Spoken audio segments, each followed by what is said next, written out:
Now, Master give you a new name, too. Toby. That's who you is, yeah? Toby. Kunta Kinte. Roots didn't yell, it whispered, and the nation stopped to listen. It didn't ask for applause, it asked for honesty. From a young actor who carried the weight of generations, to the scenes that haunted even the crew, to a message that still echoes, we are all the product of survivors. Here are 15 facts you won't believe. Number 15. When Roots premiered in January 1977, it changed television forever. Over 130 million Americans, more than half the nation, watched at least one episode. By the finale, over 100 million tuned in live, making it one of the most viewed broadcasts in history. For 8 nights straight, families gathered in silence to face a story that had rarely been told on screen. Some viewers wept openly, others sat speechless, but nearly everyone agreed Roots had done what no history book or lecture ever could. It made America look directly into its own past. Number 14. Roots began as a Pulitzer-recognized novel inspired by a family's oral history stretching back to Africa. The author, Alex Haley, said, "It's the story of all of us, meaning the struggle to understand where we come from and what it cost." He spent 12 years tracing his lineage from Tennessee to the Gambia, uncovering a name, Kunta Kinte, that became immortal. When ABC adapted the book, it wasn't just television, it was therapy for a divided nation. The show turned genealogy into a movement, sending millions of Americans to libraries, courthouses, and church records to discover their roots. Quick pause. Most of you watching aren't subscribed. Please hit that button. It really helps us keep making great content. Number 13. ABC executives nearly buried the project. They feared a series about slavery would tank in ratings and spark controversy. Their solution was to air all 8 episodes on consecutive nights just to get it over with. But the gamble backfired spectacularly.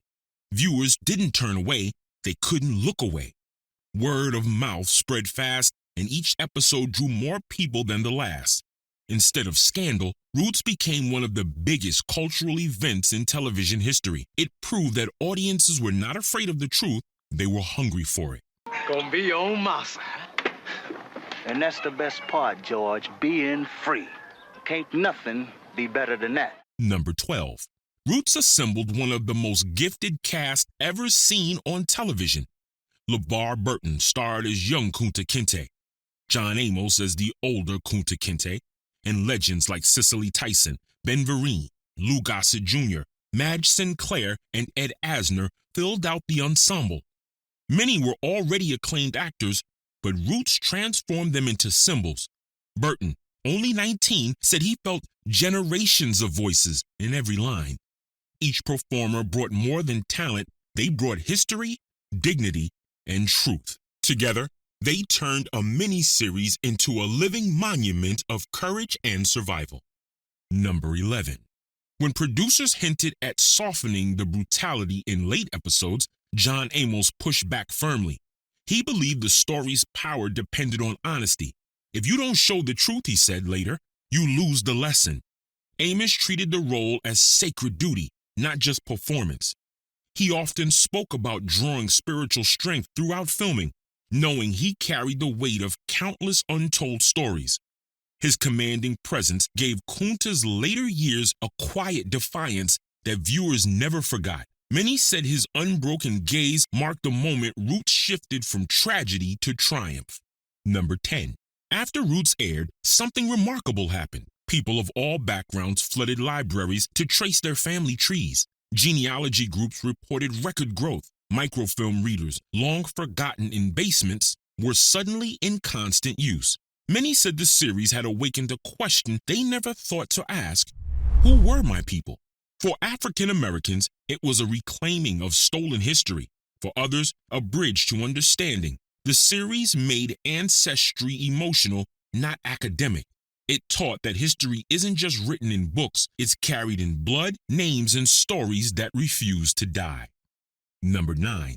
Executives predicted low viewership, especially in southern states. Instead, every night the ratings climbed higher. By the finale, 71% of American televisions were tuned to Roots. Nothing like it had ever happened before or since. News anchors compared it to the moon landing in cultural impact. For a week, prime time became a national town hall. Families discussed it at dinner tables. Churches held viewing nights, and newspapers ran front-page stories about audience reactions. Television had discovered something it rarely finds: shared humanity powerful enough to stop the country in its tracks. Can I offer you the hospitality of my slave row? Nothing rounds off a fine meal like a visit to Slave Row, one of the best traditions of civilized living. Number 8. Actors cast as slave owners, including Ed Asner and Chuck Connors, found their roles emotionally grueling. Asner later confessed, "I had to keep reminding myself it's acting," but it didn't feel like acting. Between takes, many apologized to the actors portraying enslaved characters, shaken by what they just performed. Connors, known for heroic cowboy roles, said the part left him haunted. Director Marvin Chomsky encouraged everyone to stay grounded, reminding the cast they were telling a truth too long avoided. Those uneasy performances added depth. Even the villains couldn't hide from the humanity the series demanded they face. Number 7. Before Roots, television rarely confronted America's darkest chapters. The series shattered that silence. For 8 nights, living rooms became classrooms. Teachers postponed homework. Pastors held discussions. Families cried together. Even viewers who had lived through segregation said they'd never seen history portrayed so personally. Roots made slavery human. It gave faces, voices, and tears to what textbooks had flattened. One historian said, "For the first time, America didn't just read about chains, it heard them rattle." The sound changed the nation's memory forever, but the next scene would make that sound impossible to forget. Number 6. LeVar Burton's most unforgettable moment came when Kunta Kinte is whipped until he's forced to accept the name Toby. The raw pain of that scene left audiences stunned. Burton prepared by reading first-hand slave narratives and praying before every take. He later said the echo of those voices filled his ears as the camera rolled. The scene wasn't just powerful, it was necessary. It burned into collective memory the price of identity lost and reclaimed. When it aired, thousands reportedly wept or turned off the TV in shock. Number 5. The slave ship scenes in Roots weren't invented for drama, they were reconstructed from real 18th century ship logs, captains, journals, and abolitionist reports. Director Marvin Chomsky studied diagrams of slave decks to match the exact spacing of chains, boards, and body positions. He later said, "We weren't inventing horror, we were documenting it." Even the sound design, chains clanking, waves echoing through the hold, was built from authentic historical descriptions.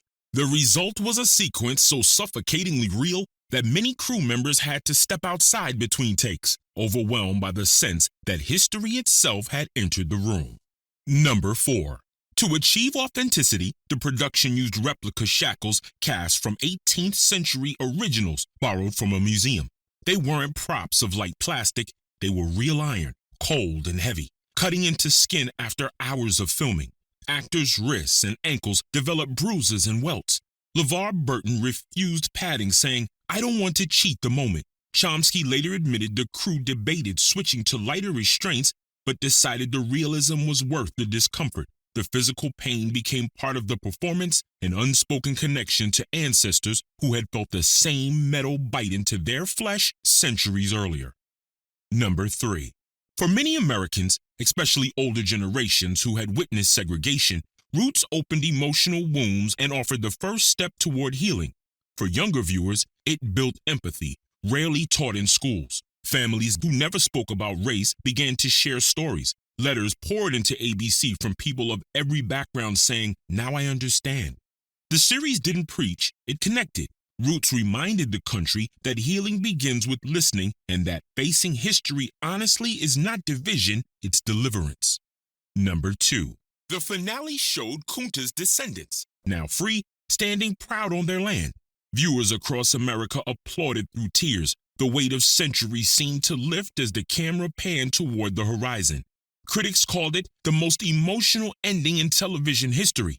People who never cried over a TV show found themselves sobbing. It wasn't just about slavery ending, it was about survival. That closing scene left an entire nation whispering the same silent thought, we made it through. Number 1. Alex Haley's final reflection summed up Roots in one line, we are all the product of survivors. He didn't write the series to make anyone feel guilt. He wrote it to make everyone feel gratitude. The story of Kunta Kinte and his descendants wasn't just African-American history, it was American history. Every hardship endured, every chain broken, every name remembered became part of a shared inheritance. Haley believed that by honoring our ancestors, whoever they were, we honor ourselves. That message still echoes decades later. Bonus fact. Years after Roots, LeVar Burton became host of Reading Rainbow, inspiring a generation of children to explore stories of every kind.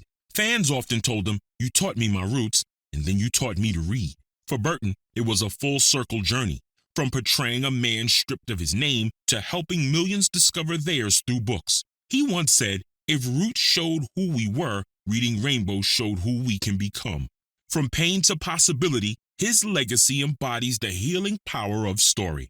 If this brought back memories, drop a comment and tell us which classic to cover next, and please consider subscribing.